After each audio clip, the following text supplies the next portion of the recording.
The badge that didn't shield him. Chris Jennings was 28, a man who wore his badge like a suit of armor, one that protected him from the consequences of his actions. For him, the uniform wasn't just a symbol of law and order. It was a weapon. It gave him power, respect, and the kind of freedom that most people could only dream of. Every day, as he strapped on his belt and tucked his badge into place, he felt invincible. He was untouchable. That belief was about to be shattered. It started on a typical Tuesday afternoon. The sun was high, and the streets were busy with the usual rush of cars, pedestrians, and cyclists. Chris had just finished his lunch when he spotted the black SUV cruising down the street. It was moving at a slow pace, so slow that it immediately raised his suspicion. To Chris, this wasn't a driver being cautious. This was a man trying to hide something, probably running from the law. He muttered to himself, flipping on his siren as he pulled in behind the vehicle. The SUV smoothly pulled over to the side, and Chris was ready for a confrontation. He wasn't the type of officer to let something slip by him. Not today. As he got out of his patrol car and approached the SUV, Chris was already thinking about what he would say. He was sure he'd find something. Drugs, stolen goods, or maybe even warrants. But when the door opened and the man behind the wheel stepped out, Chris froze. The man was tall, maybe in his 60s, dressed in a well-tailored suit. He moved with deliberate confidence, not a hint of nervousness in his posture. For Chris, that alone was enough to set him off. People who were guilty looked afraid, right? They fidgeted, avoided eye contact, stammered. But this man, he wasn't intimidated at all. If anything, it was Chris who felt the shift in power. "Is there a problem, officer?" the man asked, his tone calm but firm. Chris felt the heat rise to his face. How dare this man speak to him like that? Didn't he realize who he was dealing with? Chris had authority. He had the badge, the gun, the uniform that made people step aside. But this man, Michael, wasn't even flinching. "You can step away from the vehicle," Chris said, his voice gruff as he motioned for the man to move. Michael didn't argue. He simply stepped aside and raised an eyebrow, awaiting further instruction. Chris circled the vehicle, eyes scanning for anything out of place. He was looking for something, anything, that would justify this stop. But there was nothing. Michael's card was spotless. The registration was valid. The insurance up to date. Still, Chris couldn't back down. He had to find something. "Is this your vehicle?" Chris asked, narrowing his eyes. "Yes," Michael replied, the calmness in his voice only irritating Chris more. "Where are you headed?" Chris pressed, his voice now sharp, determined to catch the man off guard. Michael didn't flinch. "I'm on my way to a meeting. I don't have time for games, officer." At that moment, something inside Chris snapped. He had been disrespected. He had been made to feel small, and he wasn't used to that. Power was supposed to belong to him, to the badge. People were supposed to comply, to show fear when he stepped onto the scene. But Michael wasn't afraid. He wasn't showing any signs of guilt. Chris wasn't about to let it slide. He reached for the door of the SUV and yanked it open without warning. The force of the motion surprised Michael, but he didn't resist. Instead, he simply looked at Chris, his expression still unreadable. "You're not going anywhere until I finish my check," Chris declared, his voice heavy with authority. Michael held his gaze for a moment longer and then nodded, silently accepting the situation. But as Chris went through the motions of checking the car's interior, something didn't sit right with him. His gut was telling him that there was more to this than met the eye. That nagging feeling, that maybe this wasn't just some random driver he had pulled over, was getting stronger. Chris had made plenty of traffic stops in his time, but something about this man, about Michael, had thrown him off. There was a quiet strength in his demeanor that Chris couldn't ignore. And as much as he hated to admit it, he felt a growing sense of unease. Finally, Chris gave up his search. There was nothing illegal in the car, no contraband, no weapons, Nothing that would justify the stop. "You're free to go," Chris muttered, a hint of frustration creeping into his voice. Michael simply nodded, getting back into his vehicle without a word. As Chris stood there, watching the black SUV pull away, he tried to shake off the feeling of discomfort that was creeping up on him. He didn't understand why he felt unsettled. After all, he had the right to stop anyone, anytime, especially someone who looked as suspicious as Michael had. He had done his job, hadn't he? But something about Michael, the way he carried himself, kept gnawing at him. And then there was the matter of the safe. Michael wasn't just a random businessman, Chris had learned. He wasn't just some old man in a suit. In fact, Michael was a name that would soon become notorious in Chris's life.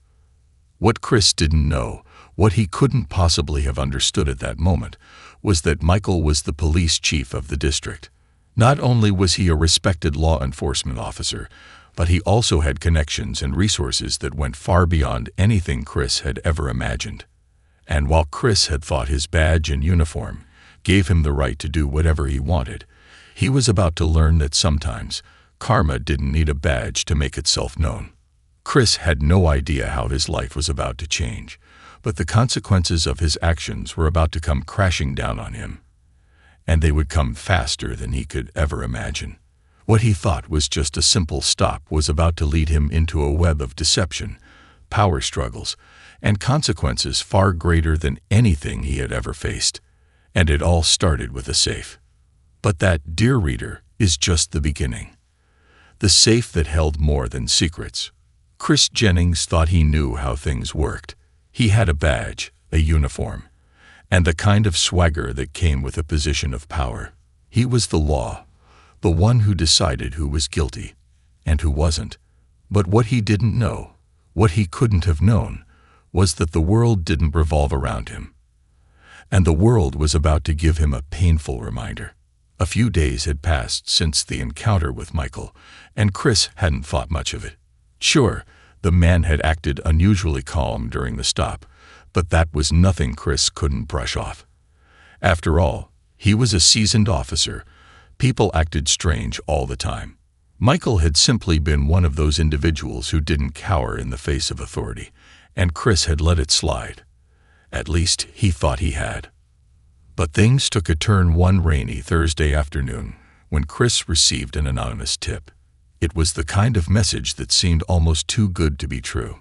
A mysterious voice on the other end of a burner phone had told him that Michael, the so-called businessman, wasn't just the police chief of the district. No, Michael had something more, a secret hidden right under everyone's nose. A safe that was rumored to contain compromising information. Financial records, evidence of corruption, dark dealings that could destroy careers. The kind of thing that could make anyone, even someone like Michael, vulnerable. For Chris, this was more than just an opportunity. It was a golden ticket. The kind of power he could never have imagined was now within his reach. Chris wasn't the kind of cop who played by the book. He liked to bend the rules when it suited him, and he had always believed that sometimes, in order to get the job done, you had to do things a little differently. But this was something entirely new. This was an opportunity that could change everything. He knew it would be risky. He knew the safe would be heavily guarded, probably encrypted, locked with a sophisticated code that only Michael could crack. But Chris had never been one to shy away from a challenge, especially when the reward was so great. The idea of finding something so explosive, so damning, was too tempting to resist. So he made his plan. Late one night, Chris slipped into Michael's office building. He had done his homework. He knew Michael's schedule down to the minute. He knew that the chief would be at a community meeting that evening, a meeting that would last for hours. The timing couldn't have been better. The building would be empty, and the security cameras. He had a plan for those too. The night air was cold as Chris approached the building, the rain still drizzling down in sheets. His heart pounded with excitement and nerves. He'd never done something like this before, but the thought of what he could gain, of what he could expose, pushed him forward. There was no turning back now. Chris entered through the back door, using the keycard he'd stolen from a fellow officer earlier that day. The card worked without a hitch, the door clicking open as he stepped into the dimly lit hallway. The quiet hum of the building's ventilation system was the only sound, and Chris moved quickly, his boots clicking softly on the polished floors. He knew where the office was. The building had a layout that was easy to memorize, and he'd spent the past few days studying it. He passed several closed doors, all of them locked, but none of them mattered. The only door that mattered was at the end of the hallway, the door that led to Michael's office. When he reached it, Chris hesitated for a moment. This was it. This was the moment that would change everything. He placed his hand on the doorknob and turned it. To his surprise, it wasn't locked. Michael had always prided himself on security, so this was odd. But Chris was too far gone now. He stepped inside. The room was exactly as he expected. Dark wood furniture, a large mahogany desk, and walls lined with shelves filled with files. Everything in its place, exactly how Michael would have kept it. Chris didn't waste time admiring the decor. He moved straight to the back of the office, to the locked cabinet where the safe was supposed to be. He crouched down and began inspecting the cabinet, searching for a way in. It didn't take long before he found it. A small keypad on the side of the cabinet, one that was undoubtedly the safe's lock. Chris's heart skipped a beat. He wasn't a tech expert, but he knew the basics. There had to be a way to bypass the code. Just as he was about to give up, a faint beeping sound caught his attention. It came from a nearby file cabinet. Chris turned quickly, his heart hammering in his chest. A small blinking light on the file cabinet drew his attention. It wasn't much, but it was enough to give him an idea. Michael had a habit of keeping track of everything. His files, his meetings, his every move. Maybe, just maybe, there was a clue hidden in plain sight. Chris approached the file cabinet and began rifling through the folders. His eyes scanned each one, his mind working furiously to connect the dots. And then, in the very last folder, he found it. A small notebook. The kind of thing that looked innocuous at first, but as Chris opened it, his eyes widened. It was a list, an encrypted list of numbers and letters. This was it. This was the key to the safe. He immediately made a copy of the notebook, his fingers trembling with excitement. He didn't know how he'd crack the code, but it didn't matter. The safe was open, and Chris was about to uncover a world of secrets that would put him in a position of unimaginable power. He had to move quickly now. The clock was ticking. As he rushed back to the safe, Chris keyed in the numbers, his heart pounding in his chest. The safe's door creaked open, and for a moment, everything seemed to slow down. He was in the moment now, the moment that would define his career, his life. He could feel the weight of the opportunity pressing down on him. But when he finally opened the safe and looked inside, what he found was not what he expected. Instead of the financial records or the compromising documents he'd been hoping for, there was only one item inside, a small, seemingly insignificant object. A canister. Confused, Chris took it out and examined it. It was heavier than it looked. And as he twisted the top off, the answer became clear. Foam. Suddenly, the door to the office burst open. The last thing Chris heard before the world went dark was a voice, calm but laced with an undeniable authority. Did you really think you could get away with this? And then, everything went black. The trap that snared him. Chris woke up in a dimly lit room, his head pounding like a drum. His senses were slow to return, but the first thing he realized was that he was no longer in Michael's office. He wasn't even in the building anymore. The room he was in smelled sterile, almost clinical, and the floor beneath him felt cold and hard. It took him a moment to piece together what had happened. The canister. The foam. That was the last thing he remembered before everything went black. He tried to move, but his hands were restrained. Panic began to seep in. His arms were bound to the chair, and a thick leather strap held his legs in place. Chris pulled against the restraints, but they were tight. Impossibly tight. "Damn it," he muttered under his breath, gritting his teeth as he tried to make sense of the situation. He could feel the rush of adrenaline begin to flood his system. He had no idea where he was or how he got here. But one thing was for certain. He had walked into a trap, and now he was the prey. Suddenly, a door creaked open, and footsteps echoed down the hallway outside the room. Chris held his breath, straining to hear. His pulse raced, and he began to wonder if this was the end. A figure appeared in the doorway, and for a brief moment, Chris thought he might be seeing things. But no, there, standing tall and commanding in the doorway, was Michael. The same man he had tried to intimidate days before. The same man who had seemed completely unfazed by Chris's authority. But now, in the cold light of this room, Michael was no longer just the businessman Chris had dismissed as an easy target. Michael's gaze was calm, unwavering, as he stepped into the room. There was no anger in his eyes, only something far more unsettling. Quiet control. Well, Michael said, his voice steady and cool. "You really thought you could just waltz in, take what doesn't belong to you, and walk away, didn't you?" Chris's mind raced.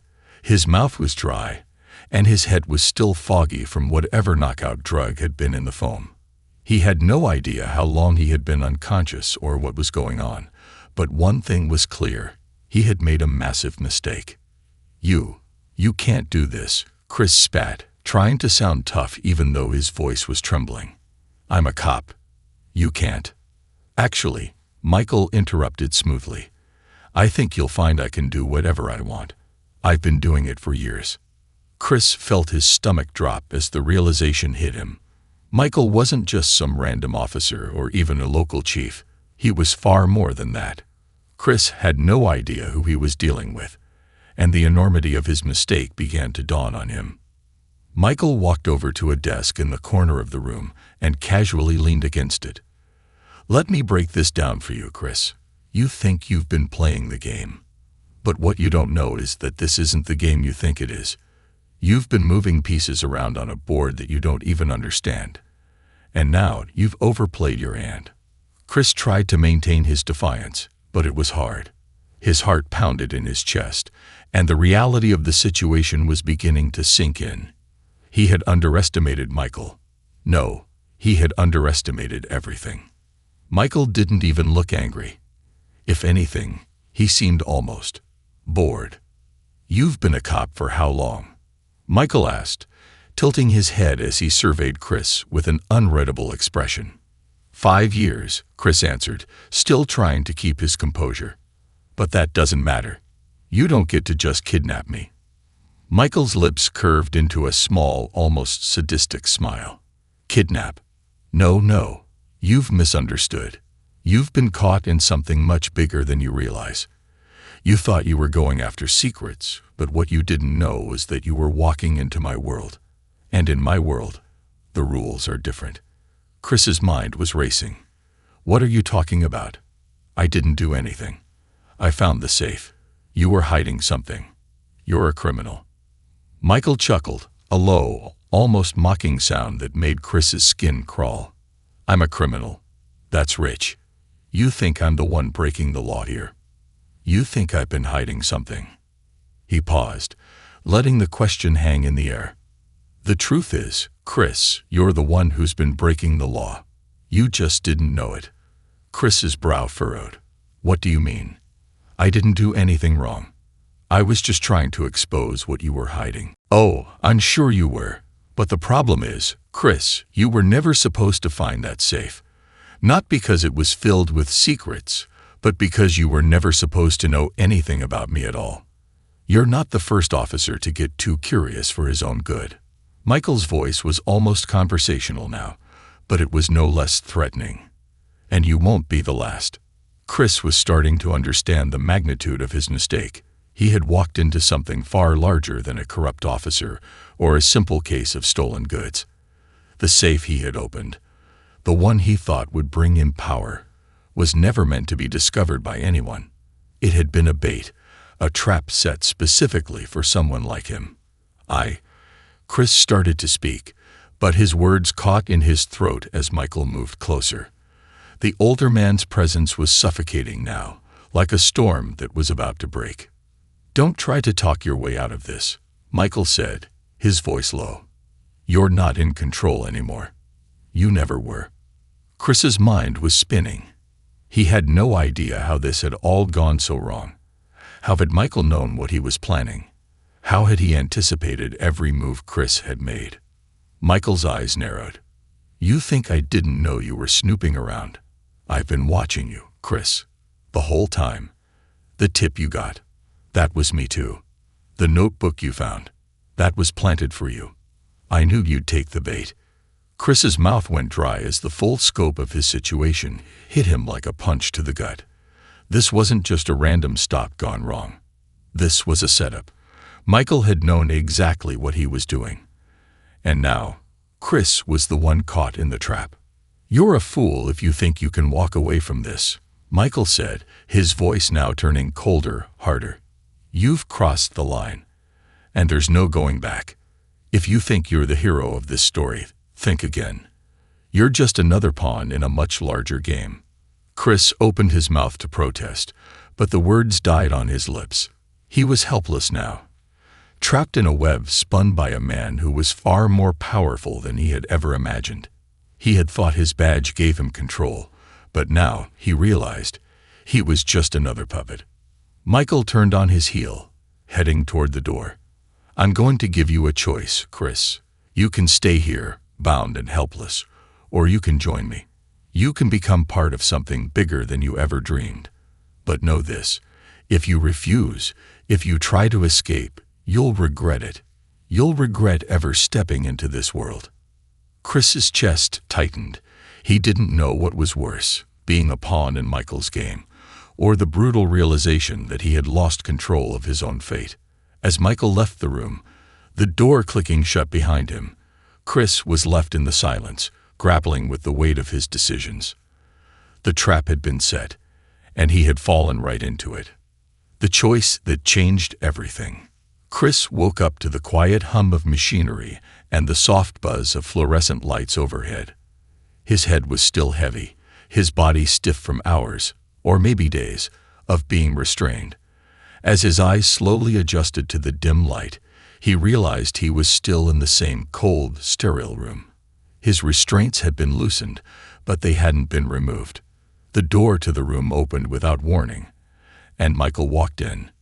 His expression was calm, neutral, no sign of anger, no hint of malice, just the same detached authority Chris had come to expect from him. But this time, something was different. Michael wasn't just a man in control. He was bigger than that now, larger than life, untouchable. Chris tensed, instinctively trying to sit up straighter, but the dull ache in his limbs held him down. He didn't know what to expect, but the pit in his stomach told him it wouldn't be good. "Good, you're awake," Michael said, his voice almost conversational. "We need to talk." Chris didn't respond immediately. He was still processing what had happened, still struggling to reconcile the fact that he'd been played, that he had walked into something far bigger than himself. "Listen, Michael," Chris started, his voice hoarse.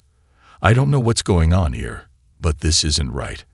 I didn't deserve to be." "Deserve?" Michael cut him off, his eyes narrowing slightly. "You think you deserve something better than this? You think you're entitled to anything more than what you've been given?" He paused, letting the words sink in. "Chris, you were a pawn from the start. You were never supposed to be the hero in this story." Chris swallowed hard, the truth of those words gnawing at him. He had thought he was in control, that his badge gave him power over others. But now, it was clear he had been nothing more than a player in someone else's game. A game he didn't even fully understand. Michael stepped closer, his boots echoing softly on the floor. "I didn't want to do this, Chris," he said, his tone almost sympathetic. "But you forced my hand. Now, you have a choice." Chris blinked, confused. "A choice? What are you talking about?" Michael's lips curled into a faint smile. "You can join me. You can be part of something much larger than yourself. Something that could change this city, this country. I've spent years building it. You have no idea the kind of power I've accumulated, the kind of influence I have. You think your badge means something. In this world, it doesn't even register. Chris clenched his jaw. He had heard enough. He wasn't going to be manipulated anymore. He had to get out of here, had to find a way to take back control of his life. "No, I won't work for you," Chris said, trying to sound more confident than he felt. "I don't care what kind of power you think you have. You're wrong. I'm a cop. I'm a good cop. I'll expose you for what you really are." Michael's eyes softened slightly, but there was no kindness there. It was the look someone gives to a child who still believes in fairy tales. "You don't get it, do you?" Michael asked, almost pitying him. "You think this is about exposing me? You think this is about some crusade for justice?" He shook his head. "You're too small for that, Chris. You're too small for anything." Chris flinched, but his resolve held. "I don't care. You're a criminal. You can't keep getting away with this." Michael sighed. "You really don't understand the stakes here. You've been looking at this from the perspective of a cop. But in my world, in the world I'm trying to create, being a cop isn't enough. It's just a title. You're either with me, or you're in the way. And trust me, those who are in the way end up disappearing. You might be too blind to see it now, but you'll understand soon enough. The question is whether or not you'll survive long enough to get it." Chris's heart pounded in his chest.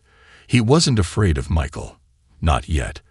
But the weight of the situation, the understanding that his world had just been flipped upside down, was starting to sink in.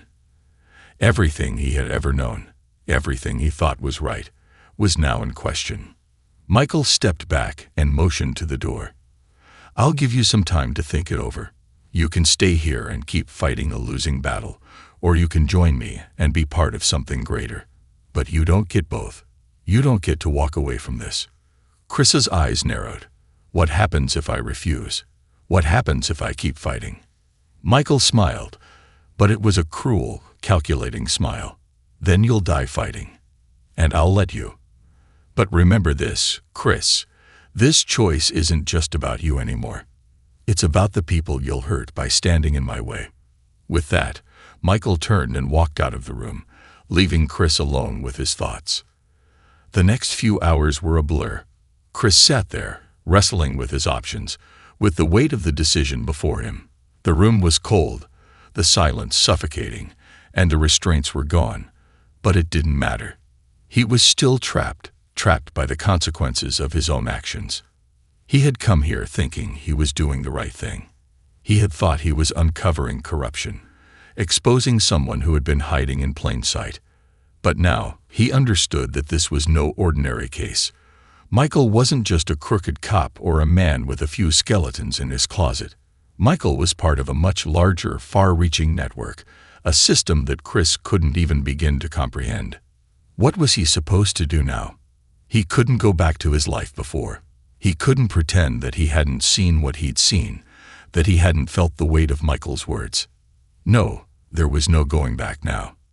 And yet, the thought of aligning himself with someone like Michael, someone who played with people's lives, as if they were nothing more than pawns on a chessboard, made his stomach turn. Was that really the path he wanted to take? To betray everything he had ever stood for?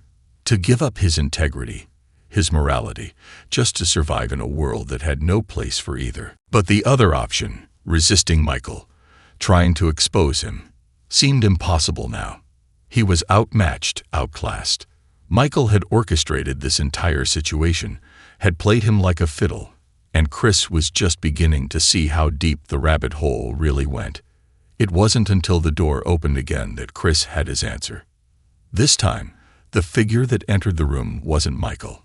It was a man Chris hadn't seen before, young, well-dressed, with a cool, calculating gaze. He had the look of someone who had seen too much and understood the power of silence. Without saying the word, the man placed a file on the table in front of Chris. Then, without a glance, He turned and left. Chris didn't open the file right away. He couldn't. But the moment he finally did, the contents made his blood run cold. The file was filled with photographs, pictures of Chris, taken from angles that seemed impossible.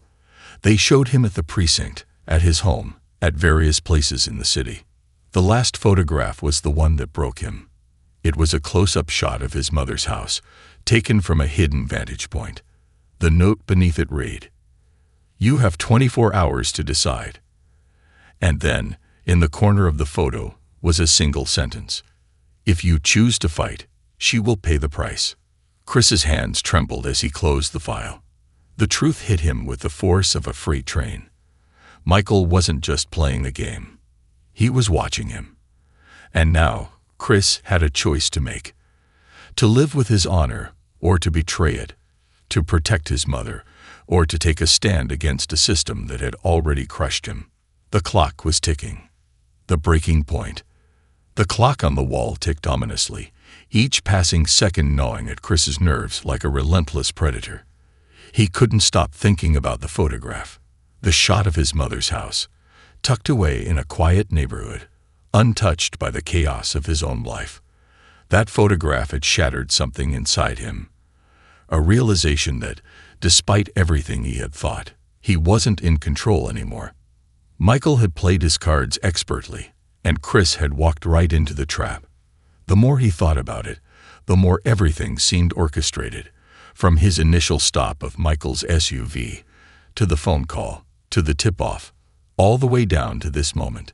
This wasn't a simple case of corruption. It was a setup, a game of chess where Chris was just a pawn being slowly nudged toward a final disastrous move. And the most brutal part, Michael had anticipated every step Chris had taken, even the ones Chris thought would make a difference. But the photograph of his mother, the thought of her being caught in the crossfire of his decision, was what truly twisted the knife. It didn't matter how much he hated what Michael represented. It didn't matter how much he wanted to bring this man to justice. He knew he couldn't risk her life. He couldn't gamble with her safety, not for any cause, not for any principle. Chris's mind raced with possibilities, each one more desperate and futile than the last. What could he do? How could he fight back against a man who had the power to destroy everything in his life with a single command? The file was still open on the table, the photograph still haunting him from the corner of his vision. He reached for it again, almost mechanically, as though touching it could somehow offer him some clarity. But the words beneath it made him sick to his stomach. "You have 24 hours to decide." The sound of the door creaking open broke his concentration, and he turned quickly, his breath catching in his throat. Michael entered the room, his presence filling the space like a storm cloud rolling in. He didn't look at Chris immediately. Instead, he walked over to the desk, leaned against it, and surveyed the room with a calmness that only served to heighten the tension. "Have you made up your mind?" Michael asked, his voice as smooth and deliberate as ever. "Or do you need more time to consider your options?" Chris didn't answer right away. The weight of the decision hung like a guillotine over his head, and no matter how many times he turned it over in his mind, the solution felt impossible. The choice between survival and standing up for what was right, between protecting his family and tearing down a system that was rotten to the core. "You're not going to let me go, are you?" Chris finally muttered, his voice rough from the hours of silence. Michael raised an eyebrow, a slight smile curling at the corner of his lips. "You still don't get it, do you?" he said softly, shaking his head. "You've never been free. You're already in my world, whether you accept it or not." Chris clenched his fists, the chains of his reality sinking in deeper with every word. "I'm not working for you, Michael. I'm not going to be part of whatever twisted thing you've built here." Michael's eyes hardened slightly, but his smile never faltered. "And yet here you are.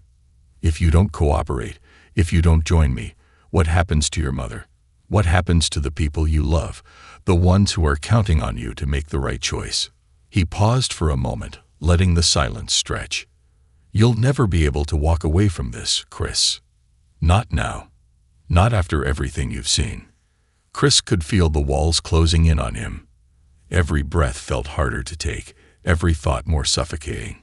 Michael was right in one thing. He couldn't walk away from this. He was too deep now, too entangled in a web that would never let him go. But there had to be another way. There had to be a way to fight back. Why? Chris asked, his voice shaking slightly. Why me? Why now? Michael looked at him, his gaze unwavering, as though he were studying Chris's very soul. Because you're exactly what I need, Chris. You're a man who understands power. You've spent your entire life wielding that badge like a weapon, thinking it makes you invincible. But that badge doesn't protect you from what's coming. It doesn't protect anyone. This, Michael gestured around the room, his voice growing sharper, is the real world. A world where rules don't apply. A world where the only thing that matters is control. Chris's mind raced. Control. Michael had made it clear that he was in control of everything. The system, the power structure, even the lives of the people who dared to stand in his way. But Chris wasn't just any cop. He was a man, a son, a human being who could fight back. The question was, how? Your choice, Michael continued, is simple. You either take a step into the real world and join me, or you stay where you are. You'll fight, and you'll lose. And when you lose, you'll take everyone around you down with you. Chris could feel the cold weight of Michael's words sinking into his bones. What was he supposed to do? Could he live with the consequences of turning his back on everything he had ever stood for? Could he allow himself to become complicit in the very thing he had sworn to fight against? No, he couldn't. Not for his mother. Not for anyone. You won't win, Chris said, his voice firm despite the shaking in his chest. You think you've already won, but you're wrong. There are others out there. There are people who will fight for what's right. And no matter what you think, no matter how much power you have, there will always be someone ready to tear it down. Michael's face remained impassive, but there was something darker in his eyes now, a flicker of something cold and calculating. You really think so? He asked, his voice barely above a whisper. Tell me, Chris, who's going to stop me? Who's going to stop this? He gestured toward the room. You? A single man with a badge. You can't even protect your own family. You're not a hero, Chris. You're just another cog in the machine. And the sooner you accept that, the sooner you'll realize just how powerless you really are. Chris's pulse raced, his thoughts swirling with doubt and anger. But deep down, a spark of defiance remained. Michael had underestimated him. Underestimated everything he stood for. Chris was done being manipulated. He was done playing this game. He might have been caught in Michael's trap, but that didn't mean he had to stay there. And if he had to fight with everything he had, with every ounce of strength in his body, then that's exactly what he would do. I'm not your puppet, Chris said, standing up straighter now, despite the lingering pain in his limbs. And I'll never be part of whatever this is. You may think you've won, but you're wrong. Michael studied him for a long moment, the room heavy with tension. Finally, he spoke, his voice low and dangerous. You're making a mistake, Chris. I hope you're ready for the consequences. The door slammed shut behind him, and Chris was left alone in the room once more. But this time, something was different. A fire had ignited in him. He wasn't going to just sit back and let Michael win. He had a choice, no matter how slim, and he wasn't about to let fear dictate his future. Outside, the world seemed quieter than ever before. The streets, usually buzzing with activity, felt eerily still, as though the entire city was holding its breath. But for Chris, time was running out. He had no idea what Michael would do next, or how far he was willing to go to protect the power he had. But one thing was certain. This battle wasn't over. It was just beginning. The final choice. The tension in Chris's chest hadn't let up since Michael left. It was like a knot he couldn't undo, a pressure that continued to build with each breath he took. His body ached, his mind raced, and the weight of his choices, Both the ones he had made and the ones he was still trying to make felt like an impossible burden. But as much as he wanted to curl up and let the exhaustion take over, something kept him upright. Something kept his fists clenched, his spine straight, despite everything that had happened. He wasn't done. Michael might think he had won. He might believe that Chris would fold under pressure, that his morals and integrity were just a temporary facade, ready to crumble when confronted with the brutal reality of the world. But Chris had been wrong about a lot of things, hadn't he? He had believed that the badge he wore was a shield, that it was enough to protect him, to define him. But it wasn't the badge that mattered. It never had been. It was the man beneath it.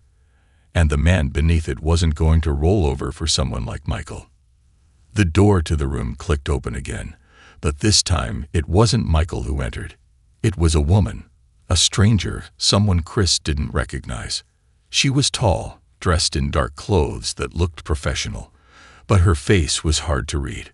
Her eyes locked onto his as she stepped into the room, and for a moment, neither of them spoke. The silence was thick with anticipation, heavy with something unspoken. "You're not going to make it out of here alive," she said finally, her voice cold and direct. Chris's eyes narrowed. "Who are you?" The woman didn't answer directly. Instead, she took a step forward, leaning against the table in front of him. "You think this is about Michael, don't you?" she asked, her lips curling into a faint smile. "You think the choices you've been given are the only ones you have?" Chris didn't speak. He could feel the storm in his chest brewing, the weight of the situation bearing down on him, but he was tired of playing Michael's game. He needed answers, and this woman, whoever she was, seemed to hold the key to the next step. "I'm not here to make threats, Chris," the woman continued. "I'm here to give you a chance, a real one." Chris tilted his head, confused. A chance? A chance for what? To survive. Her words hit harder than anything Michael had said. For a moment, Chris wondered if this was part of another game, if she was just another pawn sent to confuse him further. But something in her eyes told him she wasn't lying. There was a sense of urgency in her voice, like she was reaching out to him, trying to pull him into something bigger than what he had been fighting. "Michael has more power than you can imagine," the woman said, her voice quiet now, almost like she was trying to soften the blow. "He's not just a cop. He's part of a network, an underground system that controls everything. Drugs, money, politics. And he's got people on the inside, people who have been placed in key positions for years. The game you're in isn't just about him. It's about a much bigger picture, one that goes far beyond what you've seen." Chris's heart raced, his mind spinning as she spoke. He thought he'd seen the worst of it, that the corruption he had witnessed was as far as it went. But this was something else entirely, something darker, more pervasive. "You're telling me he's got connections," Chris said slowly, trying to piece together what she was saying. "That he's not just working alone." The woman nodded. "Yes, and you're right about one thing, Chris. You've been played. But here's the difference between you and Michael. You still have a choice. You're not trapped. Not yet. You just need to see the bigger picture, and then you need to act. Because if you don't, there won't be a second chance." Chris shook his head, his mind struggling to process everything. How do I even begin to fight back? He's everywhere. His reach is everywhere. Not everywhere, the woman said sharply, her gaze piercing him. There's always a way out, but it's not going to be easy. You can't take on Michael directly. You need to find the source, the people who are really pulling the strings. They are the ones you need to bring down. Why are you telling me this? Chris asked, suspicion creeping into his voice. What do you want from me? The woman's face softened just slightly, her expression turning more earnest. Because I'm not your enemy, Chris, and I'm not trying to manipulate you. I'm offering you an opportunity. An alliance. Chris felt a chill run down his spine.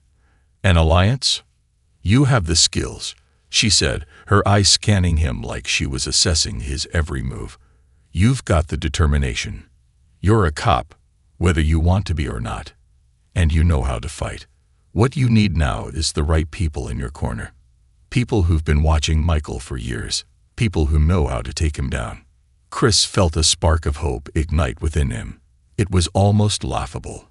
The idea that he, one man, could go up against a system so entrenched, so powerful. But deep down, something in his gut told him this was the way forward. Not by fighting alone, not by doing things the way he thought he had to, but by pulling back the curtain, seeing who was really in charge, and cutting the strings that tied him to Michael. "You think I can do this?" Chris asked quietly. His voice had lost its edge of doubt. There was a new clarity in his eyes, a resolve he hadn't known he had until this very moment. "I know you can," the woman said, her voice firm. "But you need to make a decision. Do you want to walk away and save your skin? Or do you want to take him down, even if it means risking your life? Because make no mistake, Chris, you will be a target. This isn't going to be easy.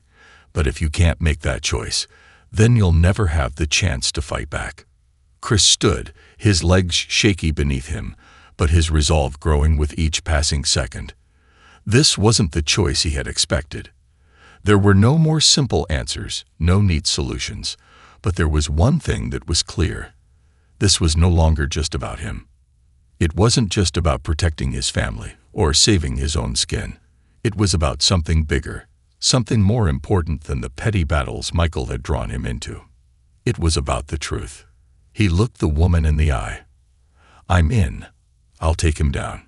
A slight smile crossed her lips, as if she had been waiting for this moment. "Good. Now listen closely. This is going to take everything you have. But I'm not the only one who's been watching. And you're not alone." Before he could ask another question, the woman turned and walked toward the door. But just before she left, she stopped and glanced back at him one final time. "You've got 48 hours to make it count, Chris. Don't waste them." With that, she was gone, leaving Chris standing alone in the room. But this time, he wasn't alone in the fight. He had allies now, people who knew the game, who understood what needed to be done. And they were going to take Michael down, together. Chris's heart raced as he stepped out of the room. The clock was ticking. There was no time to waste. He had been given a chance, an opportunity to change the course of his life, to redeem himself for the mistakes he had made. But now, more than ever, he understood the stakes. This wasn't just a fight for justice anymore. It was a battle for his future, for his family, and for the people who believed in him. There would be no turning back, no retreat, and Chris was ready.